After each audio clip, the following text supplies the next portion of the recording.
All right. Good morning, good afternoon, good evening, everybody. Thanks for joining us from wherever you are. Today is January 30th, 2025. Welcome to our second webinar in this series focused on a history of people, forests, and forestry. This series is co-hosted by the Forest School at the Yale School of the Environment, as well as the Forest History Society. My name is Gary Dunning, and I am the Executive Director of the Forest School and the Forest Dialogue, both based here in New Haven, Connecticut at the Yale School of the Environment. I am one of your hosts for the series, and I'll be giving the introduction and facilitating today's webinar. Now let me introduce my co-hosts for the History of People and Forests and Forestry series. First is Professor Mark Ashton. Mark is the Morris K. Jessup Professor of Silviculture and Forest Ecology, Director of Yale Forests. Mark is also the Senior Associate Dean of the Forest School here at the Yale School of the Environment. Our other co-host is Dr. Tanya Moons. Tanya is President and CEO of the Forest History Society based in Durham, North Carolina in the US. Tanya and I will be trading off facilitation duties for the series. You'll be hosted by Tanya next week, in fact. A bit more about this series. I think as most of you know, this YFF webinar series will explore histories of people, forests, and forestry. And as you can see on this slide, we have a fantastic slate of speakers and themes to come over the next 4 months. And just to note, we still have a few slots that we intend to fill. So we should have a complete slate for you pretty soon. But really looking forward to hearing from these folks over the next 4 months. And a reminder about the series logistics. This series will convene on Thursdays from 12 to 1 p.m. Eastern U.S. time through the end of April. The webinar presentations will run roughly 30 minutes, maybe a bit longer, with audience Q&A to follow. Please remember to submit your questions using Zoom's Q&A function. Each session in the series is recorded and will be made available on the Yale Forest Forum website shortly after each session. If you have any questions related to the series, please be sure to email us at yff@yale.edu.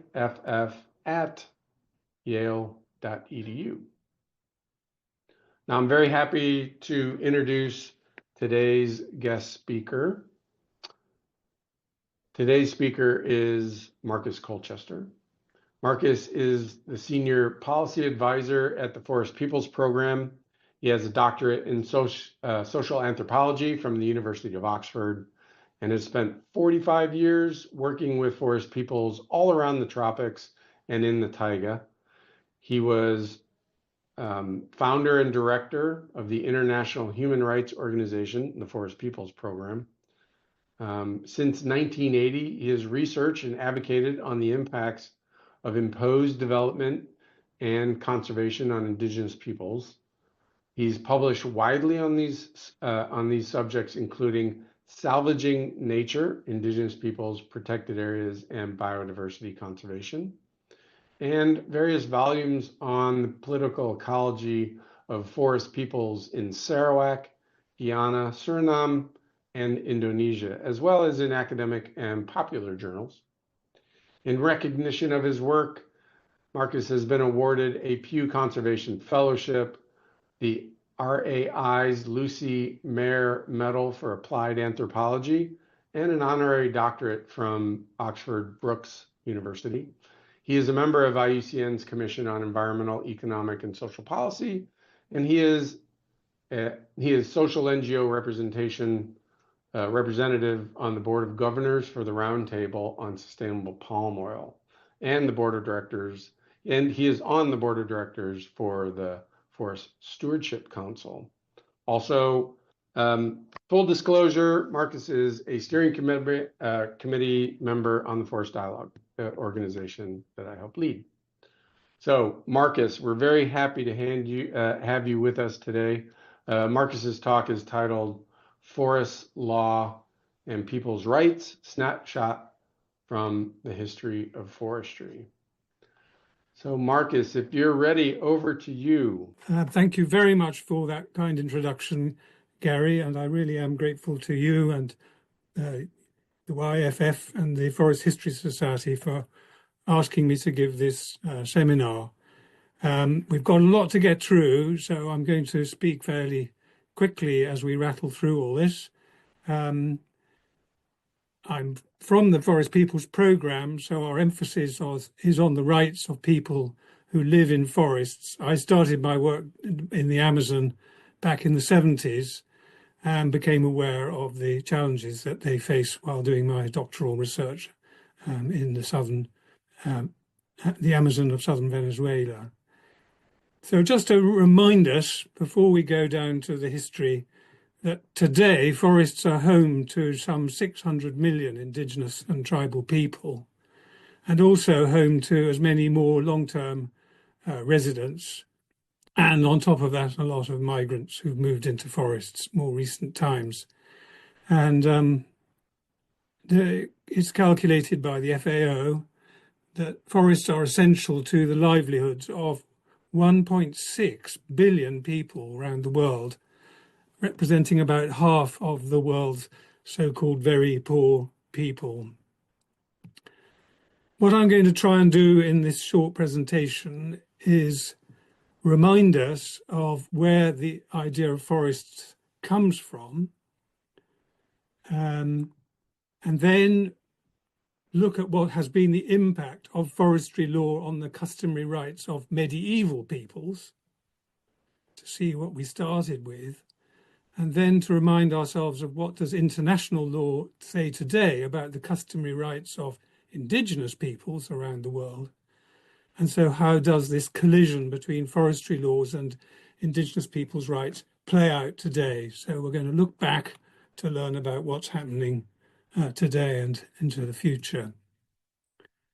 If you want to understand what forests mean, you have to firstly understand something of the history of hunting, because hunting really is at the core of the way lands were set aside for the sport of kings. I draw attention to this wonderful book, Empire of Nature by John Mackenzie, in which he says, the hunt, in short, constituted propaganda. It showed emperor, king and lord exhibiting power, enjoying the privilege that went with it, and asserting prestige within widespread territorial bounds.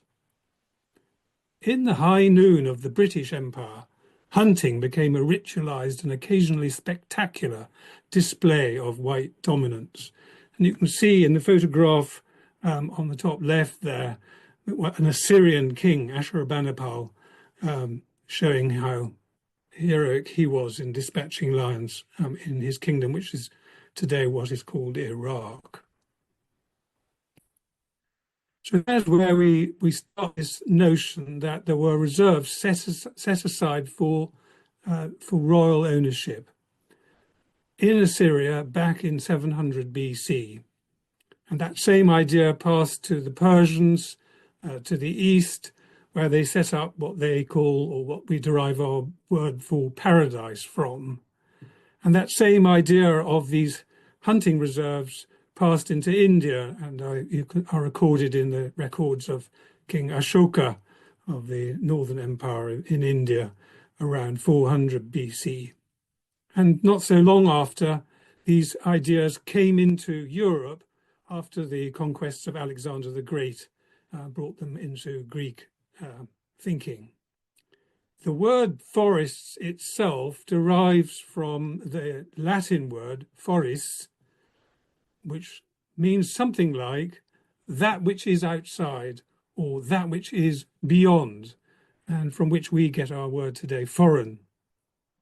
But the first word that was used to refer to these royal hunts was indeed forestis, as set down by Emperor Charlemagne, who ruled a large chunk of Western Europe in the 8th century. And he was the one who passed these first forestry laws that reserved these areas for the king from that time.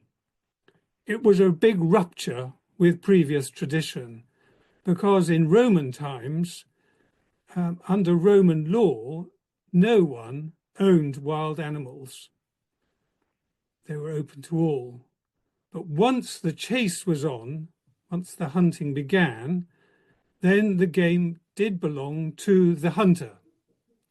And it was considered not just unsporting, but unlawful to take another person's game once the hunt was on. And I find it intriguing that the Mabinogi, the epic national poem of Wales, tells how Prince Pwyll of Dyfed chases the hounds of Aron, a spirit from another world, off a stag, and he took it for his own. And as a penalty, he was forced to live in exile for a season as Aron in the other world. So we could see these norms of game being shared but belonging to the hunter were quite widespread throughout Europe. But the Frankish forests, those established by Charlemagne and the later Franks, did away with that. They established this idea of forests which were to be hunted more Francorum, in the manner of the Franks. The forests were set aside for vert and venison, for flora and fauna in the Old French. The idea was that deer and wild boar belonged to the king, at least in these areas that were designated as forests, and so they were reserved for their sport. This was a way for the kings to demonstrate their power, their authority over land and resources, their capabilities as warriors, their masculinity, and also, and very importantly, their impunity.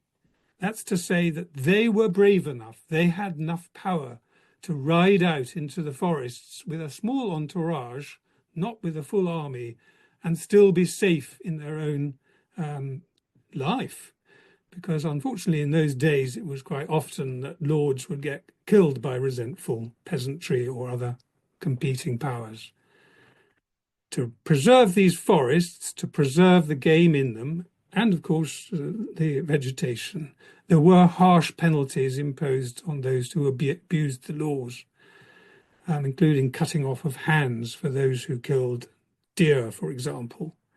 And dogs that were in the neighbouring villages had to have all their paws lawed. That meant that with hammer and chisel, their claws were hacked off so that they could not attack the game. It was pretty heavy stuff. So what we see is that forests are indeed jurisdictions. And this idea of these forests came into my country, England, with the creation of the New Forest by the Normans, who had at that time just conquered the Anglo-Saxon kingdom of England. In establishing the New Forest, actually our oldest forest in England, it's said that some 3,000 peasants were torched out of their houses to clear the way for the sport of kings. And so it was to continue. By the time of Henry II, that's about slightly less than 200 years later, something like 30% of England was classed as forest, although only about a third of that was woodland. So that's the point, that histories are not vegetation, that forests are not vegetation types, they are royal jurisdictions. And it's these jurisdictions imposed on previous ways of using forests that led to so much resentment, symbolized by characters such as the mythological character Robin Hood, who was an outlaw disputing the authority of the crown, famous for killing deer and sharing it with the poor. I live on the edge of one of these forests, actually within one of these royal forests, the Royal Forest of Wychwood, which endured for about 800 years in my part of England. It was finally only abolished in 1857. And you can see in this map of the Royal Forest of the Wychwood that not all of it was green, not all of it was woodland. That was our old word, wudu. Before we had this word forest, we had wudu, which we say in English today, woodland. But there was heath, there was meadow, there were farmlands, there were floodplains, there were all sorts of other ecologies within an area reserved for the royal hunt, not just trees. And what was the importance of these forests for the local people? They were crucial to their livelihoods. Of course, England, like North America, is a relatively cold area, so fuel wood is vital, not just for cooking, but for living through the winters. Charcoaling was necessary for making iron.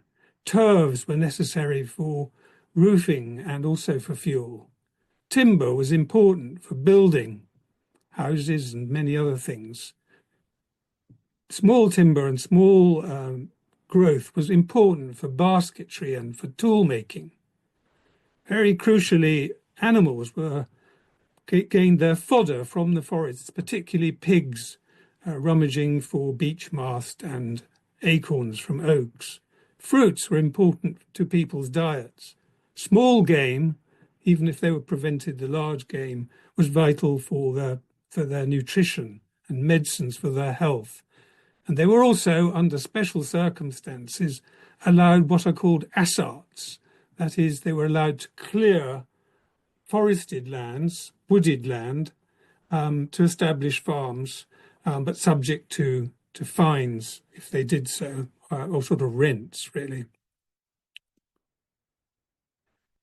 So all these impositions caused widespread resentment against the forests, not just from the peasantry, whose livelihoods were curtailed, but also from the other big landowners, the feudal barons, who disputed the authority of the king alone to have control of these forests.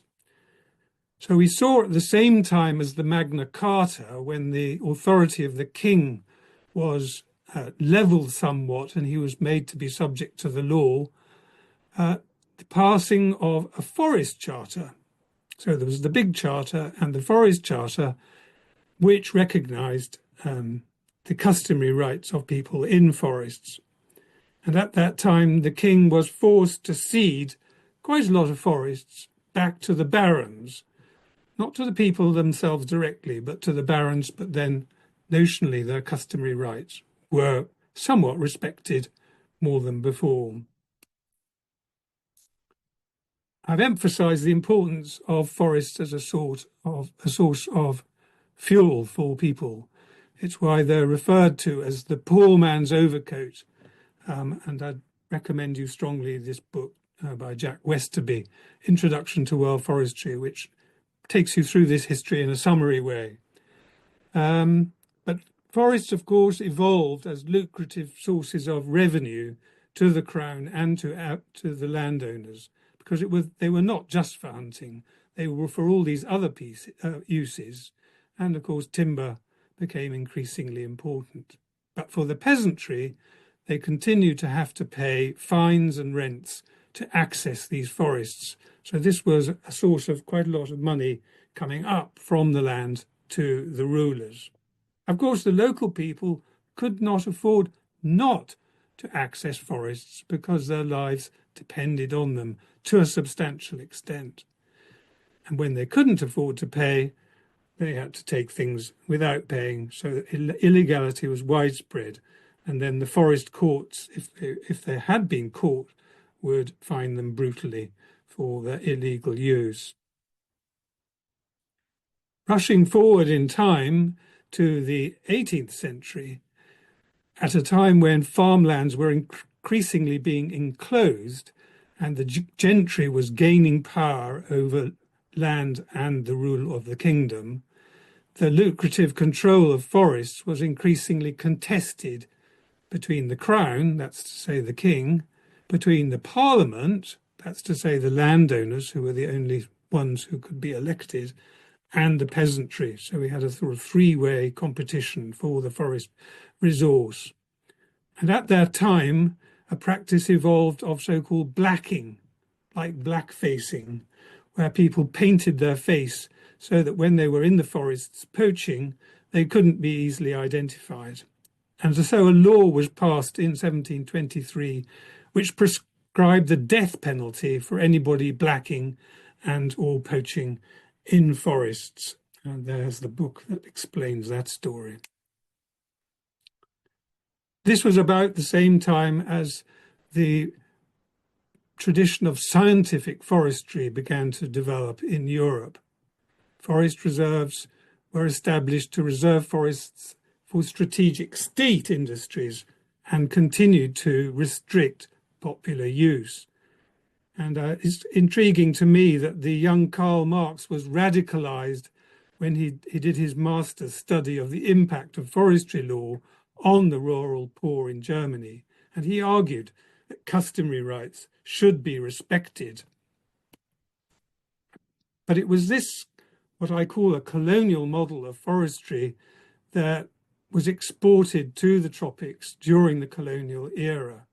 So we saw all around the tropics native people being evicted or having their rights limited in forests. And then these forests were allocated to logging companies to extract the lucrative timbers for international trade, for railway sleepers, for boat construction, and so on.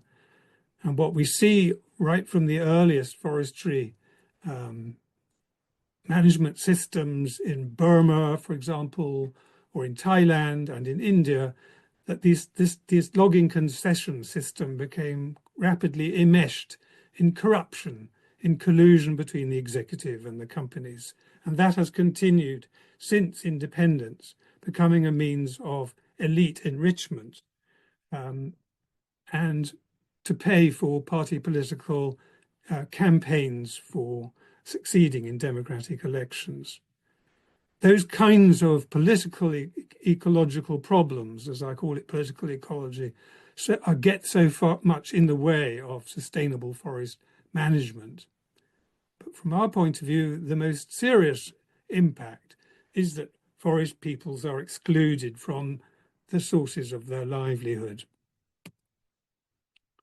So now we have, across the tropics, state forests, which are a result of the colonial forestry policies, which are then reinforced by independent national governments and by the prescriptions of forestry authorities from the development agencies, like the Food and Agriculture Organization, who helped to promulgate laws on how to control forest areas during the 60s and 70s and through to more recent times. So today, as a result of these impositions, 22% of India is state forest, 30% of Cameroon, 40% of Thailand, 55% of the Philippines, and roughly 70% of Indonesia, which we'll look at in a bit more detail if I've got enough time.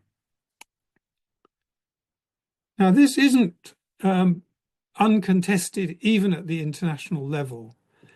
Intergovernmental agreements have emphasized the need to assure forest peoples of secure tenure. For example, through the Intergovernmental Panel on Forests, the Intergovernmental Forum on Forests, the UN Forum on Forests, which took over from those, for example, in the FAO's voluntary guidelines on the good governance of tenure of lands, fisheries and forests, and through international institutions like C4 UNRED, the World Bank, and the World Bank's PRO4 program. We've got the establishment today of a land tenure facility that attempts to give lands and forests back to the peoples who have customary rights there. This is all good on paper, is yet to be widely realized in practice. But the international human rights system has evolved very importantly in the recent decades, building on the two international covenants on civil and political rights and economic, social and cultural rights to affirm that all peoples have the right to self-determination. By virtue of that right, they freely determine their political status and freely pursue their economic, social and cultural development. All peoples may, for their own ends, freely dispose of their natural wealth and resources. In no case may a people be deprived of its own means of subsistence. These are important principles of international human rights law, which underpin the commitments of all the countries that are members of the United Nations, or at least they should do so. So the question then came up, well, who are all these peoples? And obviously not the same thing as nations, because we know there are peoples within nations. What about indigenous peoples? Do they have this right to self-determination? Well, they started coming to the United Nations since 1977 to demand recognition of this right. And it took about 30 years before the United Nations, after long deliberation, passed a declaration on the rights of indigenous peoples, which sets out that indeed they do have rights to own the lands, territories and natural resources that they have traditionally owned, occupied and otherwise used. They do have the right to exercise customary law. They do, crucially, have the right to self-determination, albeit within the framework of the nation states that make up the UN.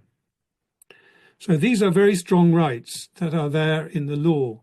But what do they mean for the indigenous peoples themselves? Well, of course, they mean very different things, because we've got something like 4,700 indigenous peoples around the world, a number that everybody can dispute, but a lot. But here's a quote I'd like to read from Ted Moses, who was the Grand Chief of the Grand Council of the Cree of Quebec in Canada. And he said this: "When I think of self-determination, I think also of hunting, fishing and trapping. I think of the land, of the water, the trees and the animals. I think of the land we have lost. I think of all the land stolen from our people. I think of hunger and people destroying the land. I think of the dispossession of our peoples of their land. The end result is too often identical. We indigenous peoples are being denied our own means of subsistence. We cannot give up our right to our own means of subsistence or to the necessities of life itself. In particular, our right to self-determination contains the essentials of life, the resources of the earth, and the freedom to continue to develop and interact as societies and as peoples. So we can see it is a fundamental consideration. And here's just a couple of maps to give you an idea of what this means for peoples. This is from a book I wrote 40 years ago. You can see there on the top left a rough map of the territories of the indigenous peoples and Afro-descendant peoples inhabiting the country of Suriname in South America. So lots of the area still subject to these people's livelihoods, rights and claims. And then on the lower map, you can see a proposal by the government to give pretty much half the country out as major logging concessions to companies without any consideration of those rights and the views of the people. That was highly contested, and I'm glad to say those particular concessions did not go through because of the outcry. And let's just quickly think about customary land tenure systems and the community's use of forests. Here's a typical forest landscape in Sumatra, in western Indonesia. So you can see the forests along the top of the hills. You can see the shifting cultivation along the middle range of hills. You can see secondary growth and fields in the foreground for timber, water, non-timber forest products and game coming from those hill forests, from rice, from the shifting cultivation on the slopes, non-timber forest products, and then crops like oil palms, wet rice, rubber, bananas, and fruit trees. The whole area is, of course, the customary rights of the people who live there. This is a collective village territory, a commons, if you like. Within that collective village territory, the whole area, there's rotational farms belonging to families, and then there's individuals' permanently cultivated fields, which may not be titled. And all of it, in this particular instance, is classed as a forest. And I want to also give emphasis to the cultural dimensions of these territories. There's a customary land care that's associated with these territories. This photo is from the Dayak Perigik in Borneo, and it shows the shamans invoking the spirits to ask for forgiveness for allowing their territory to be degraded by invading companies who've taken over their forests for logging and oil palm. They have a deep attachment to their territory, and they feel aggrieved at the losses they've had to endure, and which they may be themselves partly responsible for by acceding to these takeovers. How can they assert their rights?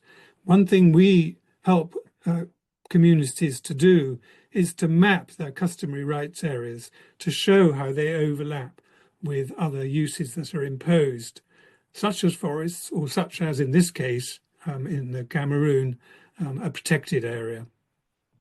You can use these maps to map customary rights, sacred sites, historical areas, and land use. Here's another map showing how detailed these maps can be. You can show the wide territory of one community, in this case, Nongtaran, Kanan, and then you can see all the individual farms within that collective territory. And if you look carefully, you can see the overlaps of the palm oil concessions which have been imposed on these areas without respect for these customary rights. So going quickly to Indonesia, and I'm waiting to be told I run out of time.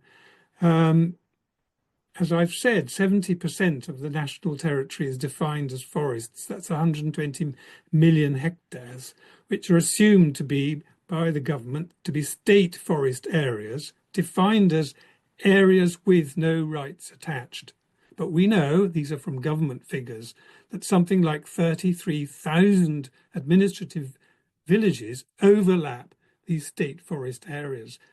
Roughly 60 to 90 million people are therefore put at risk by the assumption that there are no rights attached to these areas. Of course, as a result, there are hundreds, actually even thousands, of land conflicts throughout the archipelago, because the Forest Department acts as if all forests are owned by the state.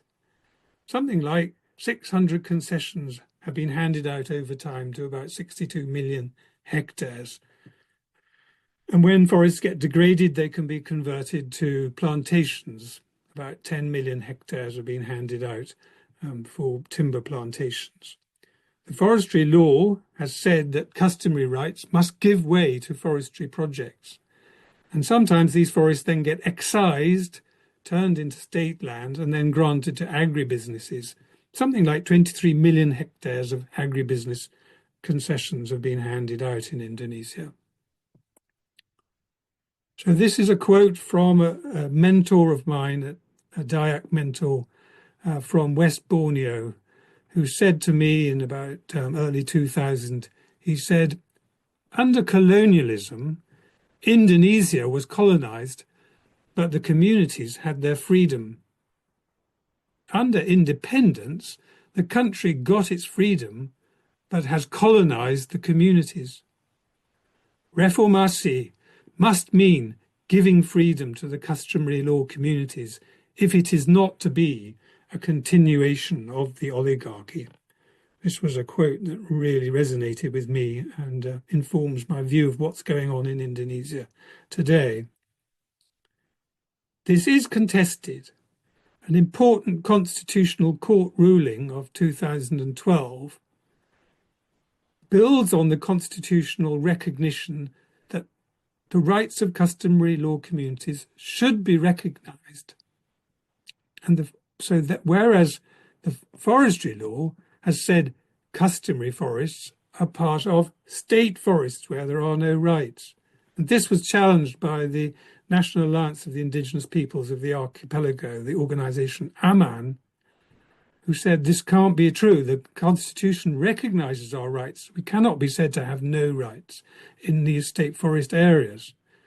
So the court indeed ruled that where these Indigenous peoples' territories overlap areas classed as forests, these are customary forests, but are not part of state forests. So they should be excised from state forests and handed to the people. That's the implication.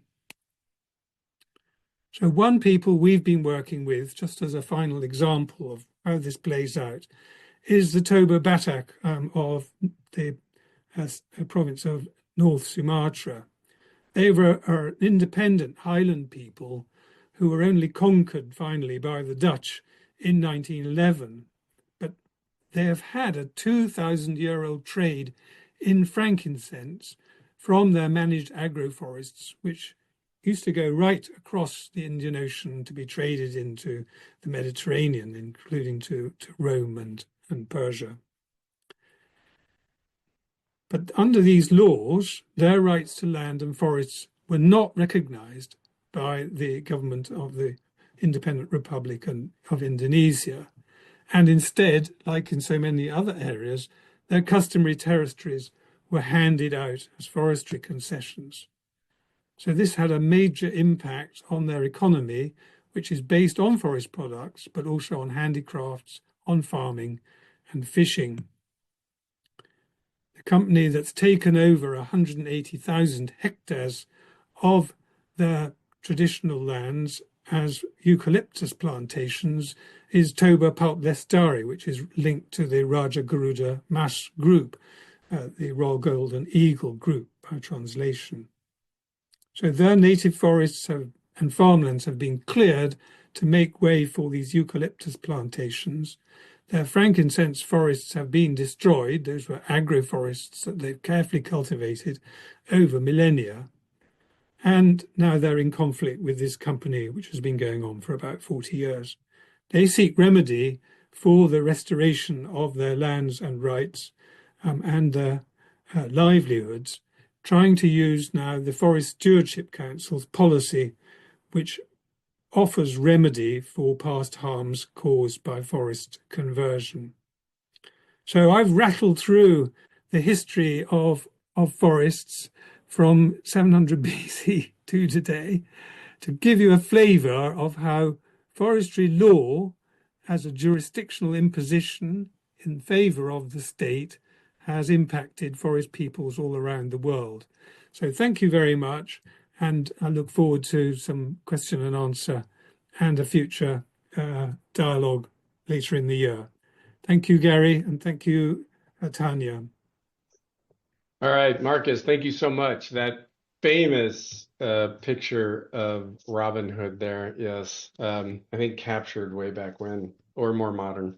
Appreciate the overview of how the term forest came about and, started to be used more commonly, and obviously how forest law evolved and how it kind of spread and impacted peoples throughout the world. We have a number of questions, and so let's jump in about 20 minutes, see what we can get through. One question, it's a very broad question, and let's see how you want to tackle it.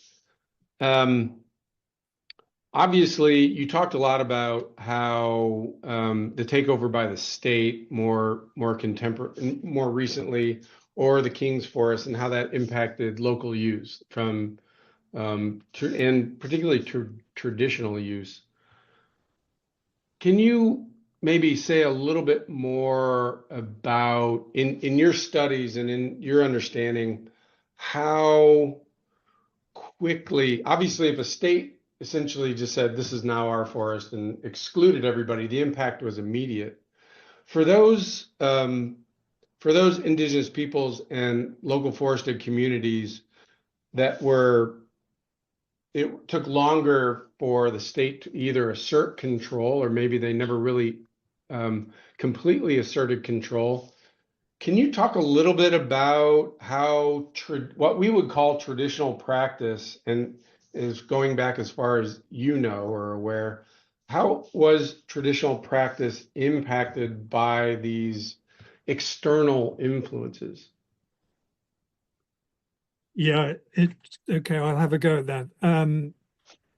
It's of course a very long history, but if we look at, say, India, where the British had, of course, imperial control, they brought in foresters to guide them in administering these forests. I think they were largely German and Dutch foresters who were brought in to impose the forest management system according to the new norms of scientific forestry. This was in the 19th century. And immediately they started to restrict the community's access to the forests. Things were made illegal that previously they'd done, such as hunting, such as the gathering of feathers for sale, and such as the gathering of non-timber forest products, which were part of their economy. As they asserted their authority over these areas piecemeal, the people had to adjust to these new laws and realities. And of course, where they could, and that's still the case today, they get away with practicing their traditional system of land use. So they don't always just give it all up until they're forced to. But where they're in relation to the forestry administration, what commonly happens is that there's a lot of collusion and bribery with the local forest guards, who will take a backhander in order to allow things to go on that are actually against the law. So there's quite a lot goes on that shouldn't be going on, because the people need these resources to live on, and the local forest guards, are happy to make something out of it. But some of this is actually institutionalized. So, for example, in India, there's a kind of cigarette that's called a bidi, which is made with and wrapped with a leaf that you wrap around the tobacco. It's quite a delicious little cigar. I don't know if you've ever had a bidi, but to collect those leaves, people have to have access to the forests to collect the leaves off these vines. And so they have to apply to the local forestry office for what are called nistari rights to access non-timber forest products, including particularly these bidis. Sometimes they'll just get that through due process, but sometimes it helps to lubricate the process with some profit sharing. Those are the kinds of things that have to be done to accommodate this gradual imposition and restriction on customary practice. Of course, what should be happening in our view is that those customary rights should be given priority in these forests, and then only if those other needs and rights have been accommodated could we talk about the other uses that the state chooses to make of forests. All right. Thanks, Marcus. Going to jump in with some questions from our attendees. This is from Nancy. Aren't territories also contested among Indigenous peoples and or tribes? And in those cases, how were those traditionally? I'm sure it varied, but how were those territories handled traditionally? Now, this is really important. I mean, nobody's saying that Indigenous peoples or forest peoples are noble savages. We're not saying they're angels. There are always, like for all human societies, things are contested internally within communities and with neighboring communities or neighboring peoples. So one of the real the reasons that this customary rights mapping is so important is not just to map people's own claims, but then to discuss those claimed areas with the neighboring communities so that they come to agree amongst themselves about where the boundaries fairly lie. And what we've discovered in our work, for example, in Guyana, is that it's actually ill-advised to try to impose boundaries where they didn't exist. There's often a blurring of boundaries, particularly for hunting domains between different territories, different peoples or different villages. And so they often overlap. And so it's wiser to give a territory to the overall area of the communities, and then they can settle their own differences through customary law. Now, that won't always be easy, but it's much better than imposing artificial boundaries where they haven't been before. But it's a really important question, and it brings out this point that this isn't all easy, but then the conflicts that we have there at the moment are far from easy either. They're very deep-rooted. Okay. Brian asks, how do the rights and means of subsistence change with the modernization of food, health, lifestyles that have been developed for all people in their local area? In some areas, Indigenous people rely on new services. Most of these services are funded by use and management of lands. Indigenous people participate in these. Do the Indigenous people participate in these activities fully? Yeah, this is so important. That is why our work is focused on the right to self-determination. So we're not in the business of trying to freeze people in aspic, to sort of freeze them back into one sort of what's called imposed primitivism. We don't do that. But the idea is to help people to find their own path into the modern world. I mean, I would actually argue that all societies are modern in the sense that they're all adjusting to changing realities around themselves, and that includes Indigenous peoples. But of course, that doesn't mean that when they come into our world, as we call it, they have to forfeit all those rights and their history and their identity that they've built up over those millennia before. So things are changing, but then the question is, how can that change go ahead without it being top down and imposed violently on people who would like to make their own way into the world? This was made powerfully aware to me back in the 1970s and early 1980s when I was living in the Amazon, living with the Northern Yanomami people, the so-called Sanama. I was very worried existentially at the time about, was I being a part of the imposition? Was I part of the problem?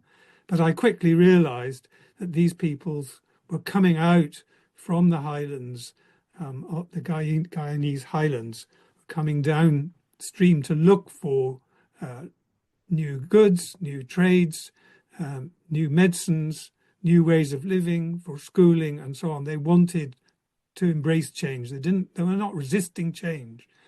And I think that's a really important part of all of us, for all of us to realize as we work with these communities in the forests, is that we're not against change. It's about how that change is rightful, just. Right. And self-determination is key to that. And, what we reference or refer to as traditional practice has in and of itself evolved and becomes modern practice, even though it may really resemble practices from millennia ago. Interesting. So here's a question for you personally. How does knowing the history of European forestry and colonialism help to inform your work day to day? Well, for me, it was a big eye-opener to realize that forests are jurisdictions, not ecosystems. I mean, obviously, in modern forestry science, they are taken to be ecosystems. But in terms of the way they are imposed on people, forests remain jurisdictions. And so just having that in mind helps inform the way you understand the dilemmas that communities face in dealing with forests. And indeed, I pointed out that those Frankish forests, those Norman forests of the past, were largely not woodland. And the same is true of huge areas of forest in the developing countries today and all around the world. Of course, there's all sorts of other ecosystems within those so-called forests, grasslands, wetlands, farmlands, and all the other ecosystems you can think of. So these are really important things to have in mind, and likewise to realize that people who live in forests are also farmers, they're also fishers, they're also traders, and they're not just forest dependent. They are, they use the trees for a lot of stuff I've mentioned, but they have this mixed economy, which also needs to be borne in mind. So all of these are lessons we learn from history, which need to be applied today, in my view. I mean, maybe you don't need to study history to understand the present, but I like to think that if we learn from the past, we don't repeat the errors of history. Thanks, Marcus. Very pertinent for today's world. Sarah asks, can you talk about how European perceptions of forests, such as dark, dangerous, scary places in many European fairy tales and in folklore, how those perceptions collided with Indigenous people's views of forest? How have any differences in cultural perceptions of place impacted people in forests? Marcus, sorry, you're muted somehow. Somehow you muted yourself. What a lovely question. This I think is so important, not just to understand how forests have been imposed on the rest of the world, but also how protected areas came into being and impacted so much of the world. In all civilizations are, of course, by definition, urban. And so the urban perception of the wildness of nature has sort of infected civilizations thinking about so-called wilderness. Now, I want to unpick that word. What is a wilderness? Wilderness, an area of undomesticated deer. That's the Anglo-Saxon origin of wilderness. So we're back to these hunting reserves, areas set aside for these wild deer. But they were indeed areas where there was a lot of mistrust, because we didn't trust these areas as urban people. And that meant that these areas were sort of outside of civilization. The Greeks thought of the barbarians on their frontier in these wild areas as somehow non-civilized. They were kind of female infernal forces. Sorry about the sexism, but it was the Greeks, not me. And this is a very fundamental part of the European perception of these wild areas. And of course, our wilderness is defined in American law as an area where humans may go but do not remain, because areas of wilderness are set aside as protected areas, as national parks. And of course, the tragic history of national parks all around the world is again that they were imposed to the exclusion of the indigenous peoples. Whereas for them, these were not wildernesses. These were, as one indigenous person said from Canada, these are our pantry. We were going to these forests to prune them every day to make their livelihood. This was an analogy that this Ruby Dunstan, I'm thinking of from what's now British Columbia, said. So many Indigenous peoples, you shouldn't generalize, but many Indigenous peoples see themselves as part of nature, that nature is part of their world and not separated from it. And that's true of the woodlands and forests as well as all the other ecosystems and animals within it. So two very contrasting views if you sort of simplify and contrast them, but I don't want to, overemphasize that all Indigenous peoples have the same vision, because it's the diversity that's indeed one of the most important things for us to also recognize. But yeah, so that's a huge question that I've just been asked. I'm sorry, I forgot the name. Sarah. But then, those are sort of pointers for some of the kind of directions in which I would answer it. But in medieval Europe, the forests were seen as the domain of Beelzebub, the devil, and people who were in the forests were sort of in touch with these dark satanic forces, which were challenging not just to civilization, but to Christendom itself. So, yeah, very important aspect of the discussion. Well, and absolutely, I think the different religious practices, like you just noted, Christendom impacted a lot on people's views and how they treated natural and other people, natural worlds and natural environments and other peoples. I'm going to try to get through two more questions, Marcus, before we wrap up. Hopefully we can get through them quickly. This, maybe not though. Michael, a good friend of ours from Uganda, really appreciated your presentation, but notes that Africa really didn't feature. And maybe you can share a little bit of your thoughts. Maybe that's because you've not worked a lot in Africa, or maybe you can share that maybe there's not a lot of research out there. Just what would you say to Michael about similar discussions about traditional practice in Africa and how it might have been shaped by colonial policy? Well, this is a big question, and I did just touch on it, but of course I couldn't cover the world. I didn't hardly touch on Latin America either. The forestry systems that were imposed by the colonial powers in most of these countries were somewhat similar, both in Francophone and in Anglophone colonies, which were the major powers that took over African territories. So you see the same restrictions there. And what you also see in spades is the way the protected area system was also imposed.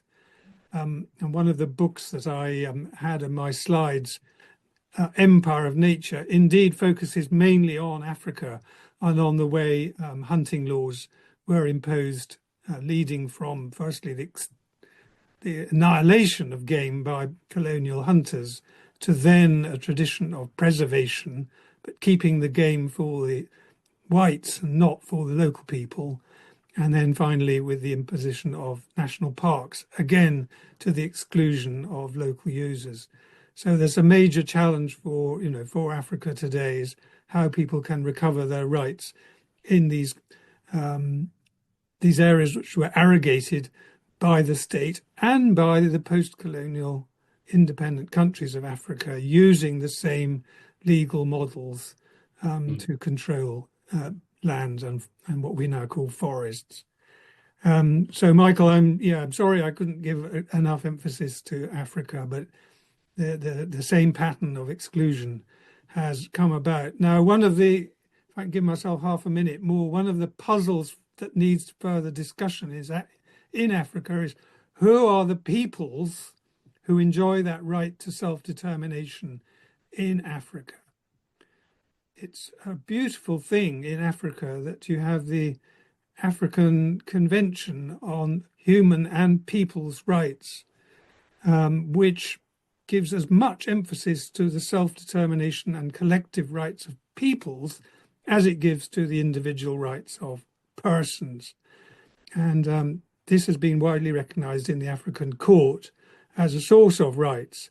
So who are these peoples? It's really everybody who lives from the lands through custom, which is the majority of rural Africans to today, many of whom do not have secure rights under statutory law still.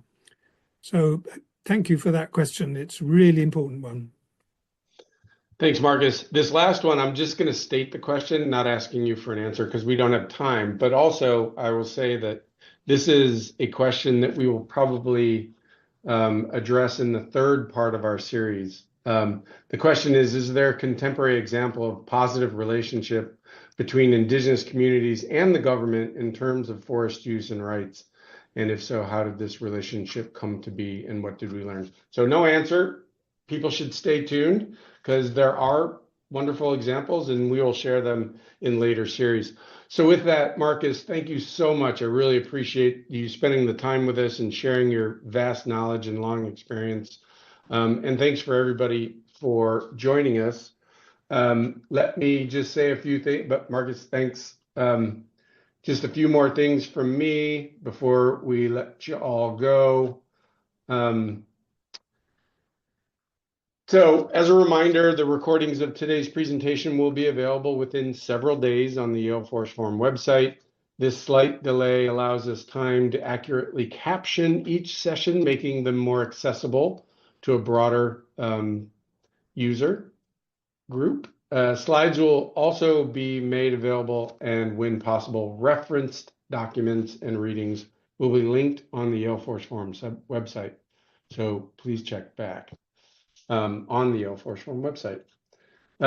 Please continue to join us for more in the series on Thursdays from 12 to 1 Eastern US time this spring. Next week, we will hear from Eduardo Neves of the University of Sao Paulo in Brazil.